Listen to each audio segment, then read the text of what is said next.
भारत गौरव आचार्य श्री पुलक सागर जी गुरुदेव के प्रवचन और धार्मिक कार्यक्रम देखने एवं सुनने के लिए जिन शरणम मीडिया चैनल को अभी सब्सक्राइब करें और बेल आइकॉन पर क्लिक जरूर करें।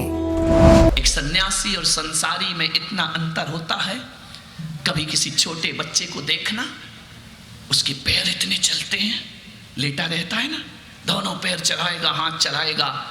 बच्चे के पैर बहुत चलते हैं बचपन में, और बूढ़ों की जुबान बहुत चलती है बुढ़ापे में। ध्यान रखना, मान बुढ़ापे में जुबान चलती है, बचपन में पैर चलते हैं। एक संसारी और सन्यासी में इतना ही अंतर है कि सन्यासी के पैर चलते हैं लेकिन मन ठहरा हुआ है, और संसारी का पैर ठहरे हैं लेकिन मन चलता हुआ है। ध्यान रखना, तुम्हारा मन कितना चलता है, कितना चलता है। कोई लगाम नहीं है उस मन में, कोई संयम नहीं है उस मन में, चलता ही जाता है। रोटी खाने बैठो ना तो कैसा लगता है, पत्नी से कहते हैं रोज रोज रोटी, रोज रोज रोटी, क्या करूं, पराठे हो जाए तो मजा आ जाएगा। पराठे बन गए, अब मन करता है यार ये पराठे खाते तो समय बीत गया, वो 7 परत के पराठे होते ना अजवाइन डले हुए, खाने का मजा और आ जाता। अरे पराठा आ गया, अब मन कहता यार पराठा कब तक खाओ, पूरी होती तो और मजा आ जाता। पूरी आ गई तो पूरन पूरी होती तो और मजा आ जाता। पूरन पूरी आ गई, अब कचौरी होती तो और मजा। कचौरी आ गई, कचौरी के बाद मन करता यार इमली की खटाई होती तो और मजा आ जाता। खटाई आ गई, अब मन करता यार रतलाम के सेव होते तो खाने का मजा। कौन बोला महाराज ज्यादा मत बोलो, हमारे मुंह में पानी आ रहा है। ध्यान रखिए, पानी आ रहा है तो पी लो, छना हुआ है मुंह में आने वाला, नल वाला अनछना है। मन शर्त पे शर्त लगाता है। भगवान पारसनाथ कह रहे हैं मन की कहीं पर चलने वाला फिर पीछे पछताएगा। मन में मत जियो, तन में जियो। तन आवश्यकता में जीता है, मन आकांक्षा में जीता है। मन शर्त पे शर्त लगाएगा, शर्त पे शर्त लगाएगा, ऐसा हो तो और अच्छा, ऐसा हो तो और अच्छा, वैसा हो तो और अच्छा। मेरे भाई, अपनी इच्छाओं पर विराम लगाना सीखो। बाजार में तो रोज नए प्रोडक्ट आएंगे, बाजार तो नए नए सामानों से भरा पड़ा है। कितना लेके आओगे अपने घर में? अपने घर को घर रखोगे या बाजार बना दोगे? ध्यान रखना, फुल स्टॉप। एक बात याद रखना, सन्यासी और संसारी, गृहस्थ और साधु में इतना अंतर है कि गृहस्थ कहता है और अभी क्या है, अभी तो और। जो और कहते हैं वो संसारी है, वो जो बस कहने की कला सीख जाता है वो सन्यासी हुआ करता है। ध्यान रखना, पारसनाथ बस कहने की कला सीख, बस अब कुछ नहीं, बहुत है, अब नहीं चाहिए। मंदिर जाओ तो रोते रहते, भगवान ये नहीं किया, वो नहीं किया, पड़ोसी के यहाँ कार खड़ी कर दी, मेरे यहाँ मोटरसाइकिल भी नहीं आई। जब मंदिर गए तब शिकायत, बच्चा पढ़ता नहीं है, बेटा सही नहीं है, व्यापार चलता नहीं, बीवी सही नहीं। धत्र, ऐसा लगता है आजकल तुम्हारे मंदिरों में पुजारी कम भिखारी ज्यादा दिखते हैं। ध्यान रखना, जो आता है नागफणी वाले बाबा से मांगते रहता है, ये दे दो, वो दे दो, ये दे दो। अरे भिखारियों कटोरा लेकर घूम रहे हो। ध्यान रखना, कभी जाकर नागफणी वाले बाबा को बोलना कि तूने खूब दिया भगवान, मेरे दामन से ज्यादा दिया, जितनी मेरी औकात नहीं थी उससे ज्यादा तूने मुझे दे दिया। हे परमात्मा, मैं तेरे दर पे मांगने नहीं आया, मैं तेरे दर पे तुझे धन्यवाद देने के लिए आया हूं। ध्यान रखना, कभी बस कहने की कला तो सीखो। मांगते रहते हो, मांगते रहते हो, हाथ हो गई मांगने की, भाई कितना मांगोगे? इनको बिठा दो तो बड़ी कृपा होगी। एक कलशधारी बैठ जाओ ना, थोड़ा सारा काम अभी होगा क्या? समझ नहीं पड़ता है, ना सुनना ना सुनने देना, भैंस की तरह श्रोता। मान्य, कितना मांगोगे? मांगते ही रहोगे। नहीं, इच्छाओं का कभी अंत नहीं है। इसलिए आज मैं आपसे कहूंगा कि पड़ोसी का 5 मंजिल का मकान देखकर दुखी मत रहो, जो तुम्हें मिला है उसमें सुखी रहो। ये आज के तप कल्याणक का संदेश। एक गुलाब का पौधा आंगन में लगा है, उसके बाजू में एक नारियल का पेड़ लगा है। एक संत से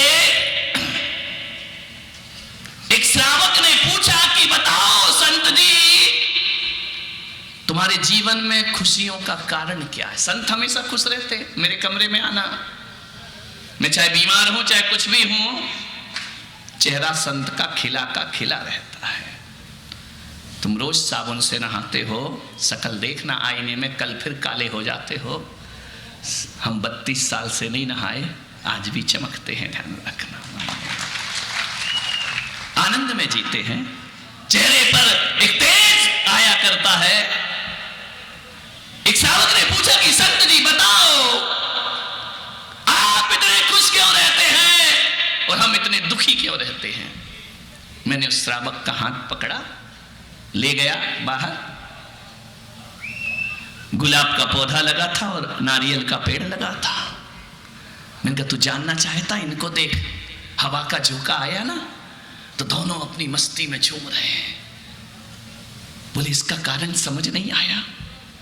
मैंने कहा इस गुलाब के पौधे ने कभी नहीं सोचा कि मैं नारियल जैसा ऊंचा हो जाऊं, और नारियल के पेड़ ने कभी नहीं सोचा कि मुझ में गुलाब जैसे फूल आ जाए। नारियल का पेड़ अपने में राजी है, गुलाब का पौधा अपने में राजी है।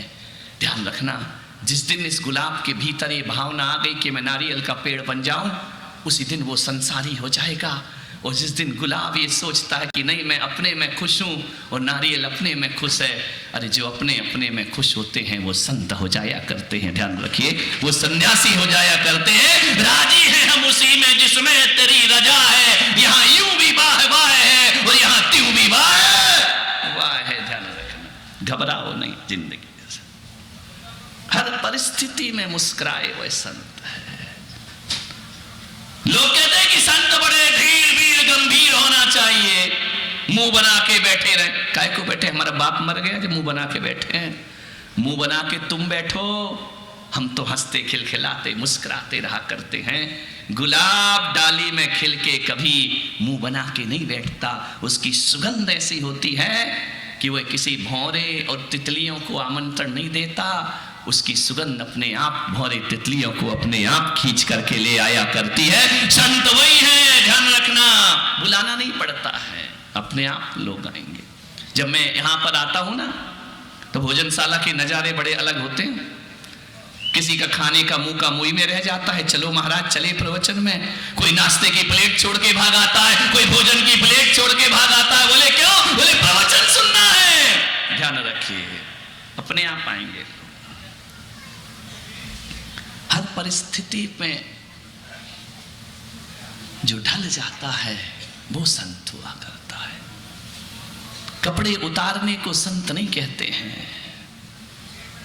मन की वासनाएं उतारने को संत कहा जाता है। ध्यान रखिए, मन की कामनाएं उतार दो, संतत्व प्रकट हो जाएगा भीतर। सोचना है आपको। मैं इंदौर में चतुर्मास कर रहा था, उस समय वहां के तत्कालीन राज्यपाल बलराम जाखड़ वो मेरी सभा में आए। संचालक ने कहा कि आप 2 शब्द बोलिए। उसने कहा मैं क्या बोलूं, इतने बड़े संत बैठे हैं, मैं क्या बोलूं? बोले नहीं नहीं, आप आए हैं, विनयांजलि अर्पित करिए। बलराम जाखड़ ने कहा कि महाराज, जब मैं यहां आ रहा था तो लोगों ने कहा कि आप जैन संत के पास जा रहे हैं। वो नंगे रहते हैं, उनके पास कपड़े नहीं होते हैं। बलराम जाखड़ ने भरी सभा में 10,000 लोगों की सभा थी और कहा कि महाराज, उसका उत्तर मैं आज देता हूं। हकीकत में देखा जाए तो नंगे आप नहीं, नंगे तो हम लोग हैं। बोले ध्यान रखिए,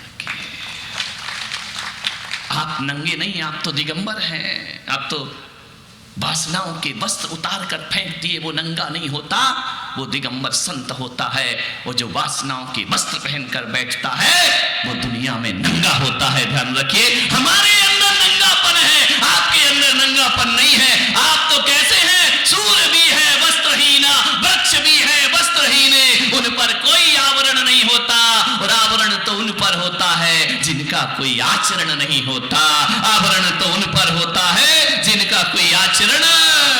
वस्त्र तो वासनाओं को छुपाने के साधन है, लेकिन जिसकी वासनाएं खत्म हो जाया करती हैं उन्हें फिर किन्हीं वस्त्रों की आवश्यकता नहीं पड़ती। एक पत्रकार ने मुझसे पूछा, महाराज आप नग्न रहते हैं, आपके पास बहुत सुंदर रूप सी बालिकाएं स्त्रियां भी आती होंगी। मैंने कहा कोई शक नहीं, आती है, निर्भय होकर आती है। बोले महाराज जब कोई सौंदर्य रूप सी स्त्री आपके सामने आती है तो आपको उस समय कैसा लगता है? पत्रकार हैं, इनकी सोच इतनी है, क्या कर सकते हैं। मैंने कहा हकीकत बताओ मुझे कैसा लगता है। मुझे ऐसा लगता है जब कोई बहुत सुंदर स्त्री मेरे सामने आती है ना, तो मुझे ऐसा लगता है कि मैं बड़ा नहीं, आज भी छोटा बालक हूं और मां की गोद मेरा इंतजार कर रही है। ऐसा एक निर्विकार बालक नग्न वेश में जैसे मां की गोद में होता है, वैसा दिगंबर संत अपनी श्राविकाओं के सामने हुआ करता है। ध्यान रखना, निर्विकार, भीतर विषय वासना वर्ते, बाहर लोक लाज भयकारी, ताते परम दिगंबर मुद्रा, धरना सकत दीन संसारी। मान्यवर आपसे निवेदन है, पवित्र चरित्र है ऋषभ देव का, ये महावीर और पारसनाथ का चरित्र है। इसमें वासनाएं नहीं हुआ करती हैं। आप बाथरूम में नहाते हो ना, तो 10 बार कुंडी देखते, खुली तो नहीं है। ध्यान रखना, एक बात याद रखना, जो वस्त्र कमरा बंद करके उतारे जाते हैं वो वासना होते हैं, और जो वस्त्र भरी समाज में उतारे जाते हैं वो साधना हुआ करते हैं। ध्यान रखना, हमने साधना के वस्त्र पहने हैं। ध्यान रखिए, हमने तपश्चर्य के वस्त्र पहने, हमने संयम के वस्त्र पहने हैं। हमारा श्रृंगार तुम्हारा श्रृंगार जैसा नहीं है। हमारा श्रृंगार तो रत्नात्रय हमारा श्रृंगार हुआ करता है। ध्यान रखिए, ऐसी महावीर के पथ पर बढ़ने वाले हम श्रमण सारे जगत के लिए उदाहरण हैं।